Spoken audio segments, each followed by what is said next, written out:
आप सबको जय मसीह की। प्यारे भाइयों और बहनों, आज हम परमेश्वर के उस अद्भुत वचन पर मनन करेंगे जो हमें हिम्मत और शांति प्रदान करता है। बाइबल कहती है निर्गमन 14 उसका 14 में कि यहोवा आप ही तुम्हारे लिए लड़ेगा, इसलिए तुम चुपचाप रहो। यह वचन प्रियो इज़राइलियों को लाल समुद्र के सामने मिला था। पीछे फिरौन की सेना थी और आगे लाल समुद्र। पीछे फिरौन की विशालकाय सेना और आगे कितना बड़ा समुद्र। प्रियो, उनके पास कोई रास्ता नहीं था। वे लोग घबरा रहे थे, लेकिन परमेश्वर ने मूसा से कहा, तू शांत रहे, तेरे लिए मैं लड़ूंगा। प्रियो, हम अक्सर मुश्किलों में खुद ही संघर्ष करने लगते हैं। कई बार तो हम समस्या को देख करके क्या होने लगते हैं, भागने लगते हैं। कई बार हम अपने बल पर समाधान ढूंढना चाहते हैं, लेकिन याद रखिए हमारी सामर्थ सीमित है, परंतु परमेश्वर की सामर्थ असीमित है। हम समस्या से कितना भी निकलना चाहेंगे, परंतु हम अपने बल पर निकल नहीं पाएंगे जब तक परमेश्वर की सामर्थ हम में ना हो। प्रियो, मूसा को परमेश्वर ने कहा कि तुम चुपचाप रहो और परमेश्वर की महिमा देखो, मैं तुम्हारे लिए लड़ूंगा। पीछे फिरौन की सेना, आगे इतना बड़ा समुद्र। प्रियो, परमेश्वर ने मूसा से कहा कि तू चुपचाप रहे, मैं तेरे लिए लड़ूंगा।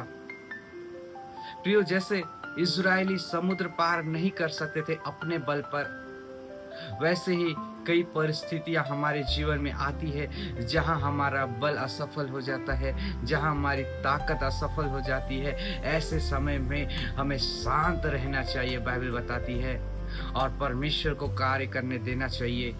हमें परमेश्वर की महिमा को चुपचाप देखना चाहिए। हमको शांत रहना चाहिए। प्रिय, शांत का मतलब ये नहीं कि हार मान जाना, बिल्कुल भी नहीं। शांत रहने का मतलब कदापि नहीं है कि हम हार गए, लेकिन शांत रहने का मतलब है घबराहट को छोड़ना, परमेश्वर पे भरोसा रखना, विश्वास में स्थिर रहना। यह है शांत रहने का मतलब जब हम शांति और विश्वास में स्थिर रहते हैं, जब हम शांत और विश्वास में स्थिर रहते हैं, तब परमेश्वर हमारे लिए कार्य करता है, काम करता है। हम जब शांत रहते हैं तो परमेश्वर हमारी ओर से क्या होता है, लड़ता है। प्रिय, परमेश्वर हमारे लिए युद्ध करता है। बाइबल में ऐसे कई उदाहरण है जहां परमेश्वर ने अपने लोगों के लिए युद्ध लड़ा। जैसे दाऊद और गोलियत को आप सभी जानते होंगे भली भांति से। दाऊद ने कहा युद्ध यहोवा का है, और परमेश्वर ने उसे विजय दिया।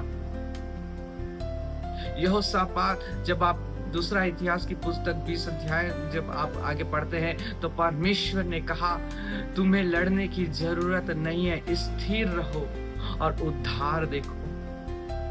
प्रियो, दानियल शेरों की गुफा में पड़ा था, उसने खुद कुछ नहीं किया, परमेश्वर ने स्वर्गदूत को भेजा और उसका मुंह को बंद कर दिया।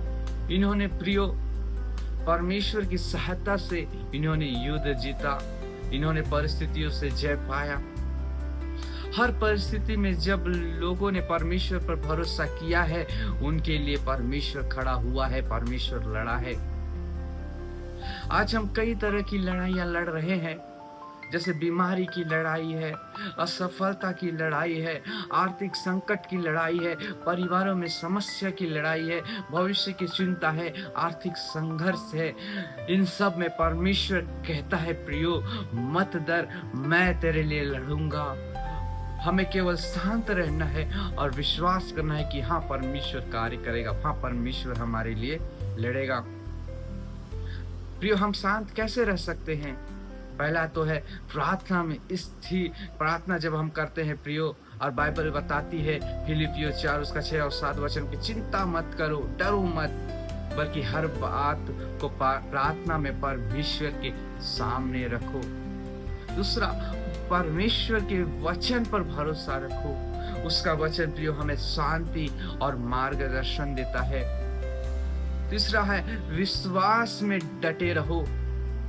चौथा, आराधना करो। जब आप परमेश्वर की स्तुति आराधना करते हैं प्रियो, हमारी आत्मा को शांति मिलती है, हमारा विश्वास बढ़ता है। प्रिय भाई और बहनों, परमेश्वर ने इजरायलियों को लाल समुद्र के बीच से पार कराया। आज वही परमेश्वर हमारे जीवन में भी रास्ता बनाएगा। वह कहता है, तू शांत रहे, युद्ध मैं लड़ूंगा, तू घबरा नहीं, मैं तेरे लिए रास्ता खोलूंगा। तू केवल विश्वास कर और देख कि मैं तेरे लिए क्या करता हूं। इसलिए प्रियो, आज अपने डर, आज अपनी चिंता, आज अपनी समस्या को उसके हाथ में सौंप दीजिए और याद रखिए, यहोवा आपकी ओर से लड़ेगा। बस आपको शांत रह करके विश्वास में स्थिर रहना है। प्रभु आज आपको इस वचन के माध्यम से बहुत आशीष को दे।